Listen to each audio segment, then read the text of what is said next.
Buonasera, bentrovati all'appuntamento del martedì 19:30-20:30, il sindaco risponde. Come di consueto vi ricordo che la puntata è registrata un paio d'ore prima, esattamente alle 17:30, e quindi non potete mandare messaggi in diretta perché non vi possiamo rispondere e nemmeno telefonare e tantomeno le email le potete mandare. Quindi vi ricordo di mandare i messaggi al 345 334 1171 oppure all'email il sindaco risponde @gruppotv7.com. verranno lette la puntata successiva, quindi potete pure mandare i messaggi e anche le email, però vi ricordo che non saranno letti in questa trasmissione ma saranno letti la prossima settimana nell'appuntamento del sindaco risponde. Buonasera signor sindaco. Buonasera a voi, buonasera a tutti. Bene, oggi è caduto un cornicione alla Piani, tanto per cominciare la giornata. Oggi è caduto un pezzo di gradinata alla Piani, per fortuna ha colpito una macchina, c'è la mamma e la figlia, per fortuna hanno subito poca roba, per fortuna, eccole qui le immagini, insomma non ci voleva nemmeno questa, sindaco. No.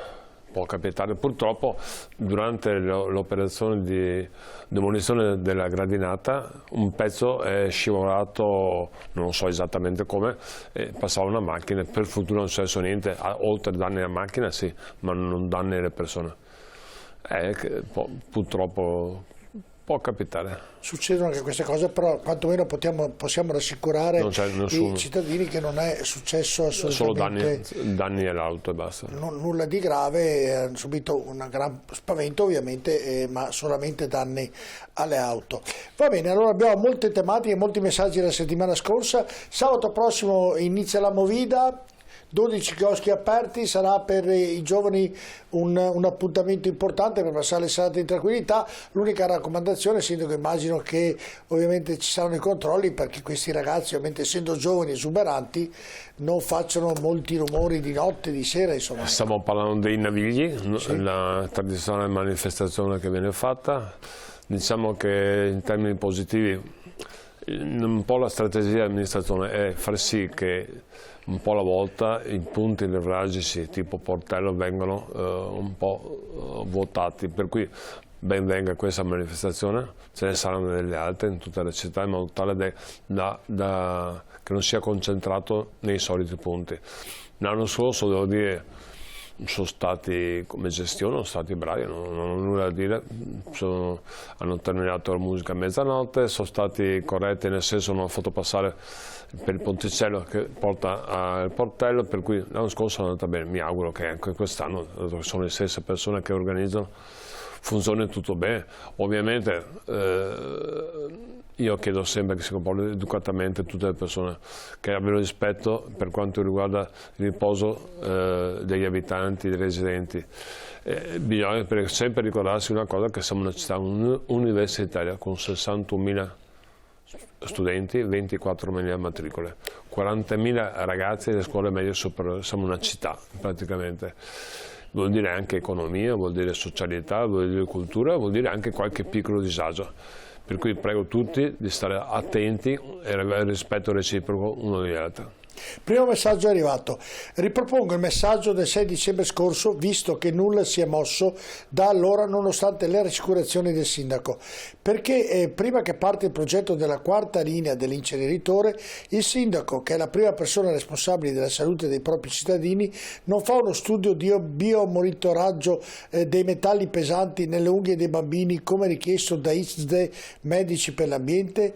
Il sindaco dice che tocca alla regione, la regione non vuole farlo. Come uscirne? No, non è assolutamente vero, la regione lo farà, per cui fa parte dell'indicazione che ha chiesto il comune, se non lo fa il comune non approva il piano, per cui la regione ha parlato con il responsabile 7-8 giorni fa, lo faranno, è vincolante, devono farlo. In che tempi c'è un tempo? I tempi non lo so, i tempi lo faranno, punto. Certo. Il messaggio da Cristina Facco, che abita a Chiesa Nuova. Ho letto un'ordinanza del comune sugli espropri per la linea SIR 2. Io sono nominata in questa ordinanza. Volevo capire in cosa consiste e perché nessuno mi ha mai avvisato. Grazie. Beh, gli espropri sono molti per quanto riguarda la linea SIR 2. per legge quando superano il numero 50 espropri vanno avvisati in via formale con un messaggio con la PEC, per cui è strano che non sia arrivato, ma arriverà sicuramente. È obbligatorio, per cui dopo sarà, sotto l'aspetto formale sarà contattata con la PEC, dopo sarà contattata anche. E se la signora non ha la PEC? Viene contattata. Verrà contattata con email o con qualche altra motivazione. Ecco. Quindi oltre il 50 non sono telefonate, sono obbligatorie altre modalità. Ecco, allora mi raccomando signora Cristina, lei arriverà o tramite PEC, come ha detto il sindaco, tramite email, o se non ha né PEC né email le verrà comunicato ovviamente in altra maniera, però le verrà comunicato sicuramente questa ordinanza di esproprio che la riguarda. Senta, proprio riguardo proprio al SIR 2 c'è stata la via libera della soprintendenza per il tracciato urbano-Vigonza per il SIR 2, quindi una bella notizia sotto questo punto di vista. Sì, grazie alla soprintendenza che ha lavorato molto in collaborazione con noi, per cui è stato approvato, andrà tra poco, il progetto andrà in gara. I tempi sono abbastanza lunghi per queste cose, mi ricordo sono 18 km e mezzo tra Urbano e Vigonza, in cui gran parte non sarà toccata dalla viabilità stradale, perché andranno tipo dove c'è Urbano, molte parte sarà fatto in strada laterale, perché c'è una doppia strada, per cui non ci saranno grossi problemi, almeno mi auguro. Ovviamente i disagi ce ne saranno sicuramente, 18 km e mezzo più 8 km e mezzo nell'altra del SI3, per cui ovviamente ci saranno difficoltà sotto l'aspetto viabilità, però ricordo che alla fine questi sacrifici produrranno che 20 milioni di persone all'anno potranno girare con un modo diverso, con mobilità diversa, non inquinante e veloce, per cui Padova cambierà. Senta, nel ragionamento la faccio spesso con lei mi dice sempre: noi italiani siamo abituati a protestare sempre invece che darci da fare, siamo abituati ovviamente a dire che il nostro paese è un paese bistrattato, insomma praticamente non siamo abituati a collaborare. Dico giusto, questo delle volte lei lo dice in questa trasmissione. Poi leggo oggi sul giornale che il PNRR mette a disposizione 200 miliardi di euro e molto probabilmente a malapena riusciremo a sfruttarne 100, perché gli altri 100 non riusciamo a completare le cose e gli altri 100 non sono pronti i progetti e praticamente tutte le cose che dovrebbero essere fatte entro i tempi, come dice lei, stabiliti dalla legge europea. Quindi fa male il popolo italiano a contestare chi ci governa, oppure secondo lei qualcuno lì sopra sbaglia qualcosa? Non mi ricordo che i residenti non collaborano. Oltre che non siamo spesso volentieri orgogliosi del nostro paese, chiedo Venia si dice però, così. No, perché come ho detto, che qualche volta protestano sempre, insomma, che non va mai bene nulla. Ma sì, fa parte, insomma, nell'azione democratica. Per quanto riguarda il Comune di Padova e la provincia di Padova, noi siamo perfettamente in linea. No, io parlo... io dico quello che conosco e so che il Comune di Padova, l'ho detto anche ieri in Consiglio, e la provincia, proprio grazie ai funzionari e proprio all'organizzazione del Comune e della provincia, noi siamo perfettamente in linea, non perderemo un euro, sia per quanto riguarda il Comune e la provincia. Questo va dato merito ai funzionari.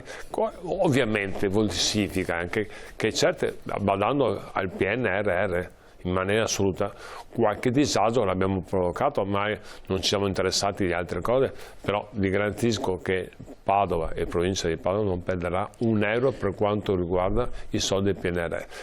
Non per noi, e non solo PNR, ma sono anche altri. Abbiamo il Pinqua alla Cella, sono 15 milioni, in cui questo bisogna fare un salto di qualità. La Cella vuol dire ex CONI, per cui vuol dire Configliacchi, la parte storica, la provincia per quanto riguarda la scuola dietro la parte storica, l'area Valli, abbiamo la Piazza Azzurri d'Italia, veramente tantissime opere, la questura stiamo aspettando. In cui i soldi le risorse economiche sono del Ministero, però noi siamo stazionati per tante, stiamo solo aspettando via libera dal Ministero, per cui tutte le cose che sono state finanziate o PNRR o altre forme saranno messe a terra dal Comune di Padova e dalla provincia. E rispetteranno i tempi. Leggo quello che è successo oggi. L'Italia, il PNRR, non ce la fa.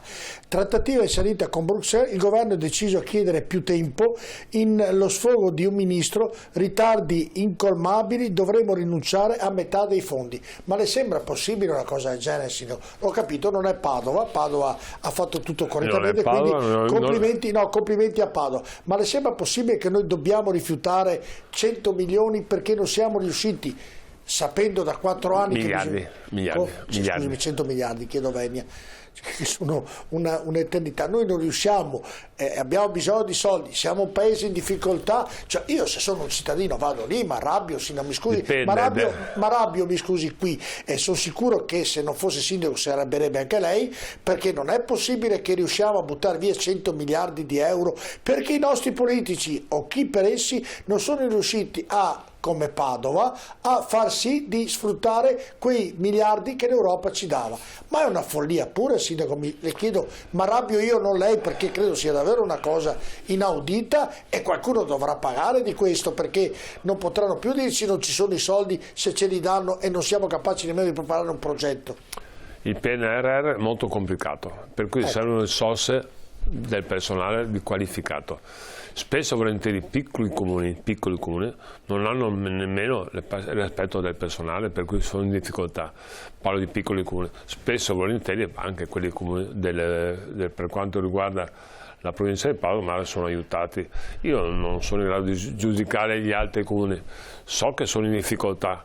Se uno non ha una buona organizzazione per quanto riguarda il settore lavorativo, vuol dire che non è organizzato, per cui non è solo un problema del PNRR, vuol dire che anche per altri settori non funziona.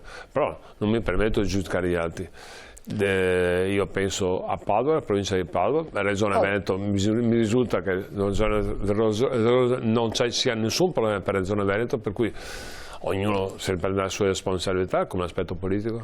No, ho capito, le dico, ovviamente non c'è da fare. Leggendo questo articolo lo chiedo perché lei è sindaco, presidente della provincia, ci sono delle concessioni portuali, il teleriscaldamento, lo stadio di Firenze, a Venezia per esempio piani urbani integrati approvati il 22 aprile 2022 sono contestati da Bruxelles che dubita sull'ammissibilità degli interventi del Bosco dello Sport di Venezia. Il governo dovrà fornire 9 elementi, qui siamo a Venezia, proprio nel Veneto, quindi mi domando davvero, io chiedo davvero poi perché succedono queste cose e poi ci vengono a dire non abbiamo i soldi, non riesco a capire. Vabbè. Io parlo per Padova e non giudico gli altri. No, ma qui non era di giudicarsi una cosa con lei, era di capire. No, io non sono un politico, nel senso buono del termine, cioè non faccio politica, faccio un amministratore per quanto riguarda il Comune e Padova della provincia, per cui non mi metto a fare polemica contro il Sud, contro questo, contro l'altro. Io mi occupo di Padova della provincia. Volevo tutto tranne che la polemica, volevo chiederle dico un peccato che è una parola modesta, di non usufruire di questi soldi avendoli a disposizione. Un dramma. Perfetto, è un dramma. Io all'inizio del PNRR ho detto ai miei funzionari, non possiamo perdere un euro. Non 10, un euro. Lei l'ha sempre detto, bisogna fare in tempo. Bisogna aspettare il tempo. Come l'ha fatto lei non capisco perché non l'hanno fatto gli altri. Se Padova è entro nei termini prestabiliti di sfruttare, è sbagliata, di usare tutti i soldi che vengono dati tramite il PNR, ha organizzato tutto per bene, mi domando perché le altre non sono riuscite a farlo. Ecco, questa è la domanda che chi ha queste opere in corso dovrà renderne conto qualcuno, che ovviamente i politici non ne renderanno mai conto, tutto qui. Vorrei chiedere al sindaco perché ha permesso di far radere al suolo il bosco di via Palesa, un polmone verde. Si parla di siccità, di cambiamento climatico e si distrugge il verde, perché non capire l'importanza della natura? Hanno ragione, però ricordo che è un'area privata in cui il Comune di Padova ha perso il ricorso al TAR, per cui abbiamo perso contro la legge, per cui anche la nostra opinione era questa. non avevamo dato il permesso, ha fatto il ricorso al TAR, ha vinto il ricorso e di conseguenza... Non potete fare nulla, questo è stato chiarito ovviamente per il telespettatore che ha mandato... Non è un'iniziativa del Comune, assolutamente. Anzi, il Comune ha perso in questa fase il ricorso. Buonasera signor Sindaco, visto l'imminente progetto definitivo della linea alta velocità ferroviaria che passerà per Montà e Porta Trento, dove ci saranno parecchi espropri di abitazioni, quando pensate di parlare con i proprietari in un incontro ci sono parecchie domande che vorremmo fare, come ad esempio ai proprietari a cui verrà buttato giù la casa e vuole restare nel comune, avete dei terreni per fare una perequazione? Siamo in attesa, grazie. Ovviamente è quasi come quella precedente domanda. No, però l'interlocutore è Ferrovie dello Stato, non Comune di Padova. Non c'entriamo? Solo Ferrovie dello Stato? RFI. Alta velocità. Certo, quindi devono... interloquire con le Ferrovie dello Stato, non con noi. Perfetto, quindi... possiamo dare informazioni, ma non è compito del Comune. Non è compito nostro. Ha fatto bene chiarire anche questa situazione. Buonasera, in via dei Salici, al parcheggio alla sede di Infor Ambiente, praticamente vicino al supermercato lì, è stata installata una colonnina per la ricarica auto elettrica ad uso esclusivo a mezzo del Comune. Per venire incontro ai cittadini, perché non farne 2 colonnine e dare la possibilità di fare la ricarica in certi orari quando gli uffici comunali sono chiusi? Grazie della risposta e cordiali saluti. Dubito che sia uso esclusivo del Comune, francamente, però non so rispondere. Però dopo domani faccio chiamare, verifico, escludo il 99% che sia uso esclusivo del Comune, impossibile.